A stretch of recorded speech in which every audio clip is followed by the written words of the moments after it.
Hi friends, welcome to Infomaniac Tamil YouTube channel. So இந்த வீடியோவில் வந்து பார்த்தீங்கன்னா நாம் பட்டாபிரம் டைடல் பார்க் மற்றும் ரயில்வே ஓவர் பிரிட்ஜோடைய ஜூலை அப்டேட் தான் வந்து உங்களுக்கு கொண்டு வர போகிறோம்.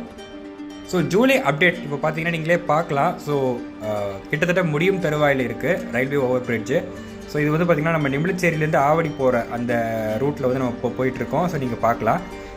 ஸோ ஜூலை 2வது வாரம் எடுத்த வீடியோ இது. நீங்கள் பார்க்கலாம், லேன் மார்க்கிங்ஸ்லாம் கூட வந்து போட ஆரம்பிச்சிட்டாங்க. அண்ட் பெயிண்டிங் வேலையே வந்து போயிட்டுருக்கு. அதாவது இந்த வந்து நம்ம டைடல் பார்க் பற்றியும் பார்க்கலாம். ஸோ ஏற்கனவே வந்து நம்ம கிளாஸ் வந்து பதிச்சிருந்தாங்க அண்ட் மற்ற வேலைகள்லாம் வந்து போயிட்டு இருந்துச்சு. இப்போ வந்து பார்த்திங்கன்னா நீங்கள் அந்த ஹேங்கிங் கார்டன் மட்டும் வந்து இன்னும் இன்கம்ப்ளீட் ஸ்டேஜில் இருக்குது. அது மட்டும் இல்லாமல் பின்னாடி வந்து ஒரு சில ஒர்க்ஸ் வந்து இன்னும் கம்ப்ளீட் ஆகலை. ஸோ இது வந்து பார்த்திங்கன்னா இப்போது ரீசெண்டாக வந்து தினமலர் பேப்பரில் வந்து போட்டிருந்தாங்க. ஸோ கிட்டத்தட்ட 5000 6000 பேருக்கு வந்து இங்கே வேலை வர மாதிரி கட்டப்பட்ட இந்த டைடல் பார்க் வந்து இதுவுமே இன்னும் கூடிய சீக்கிரத்தில் திறக்கிற மாதிரி சொல்லியிருந்தாங்க.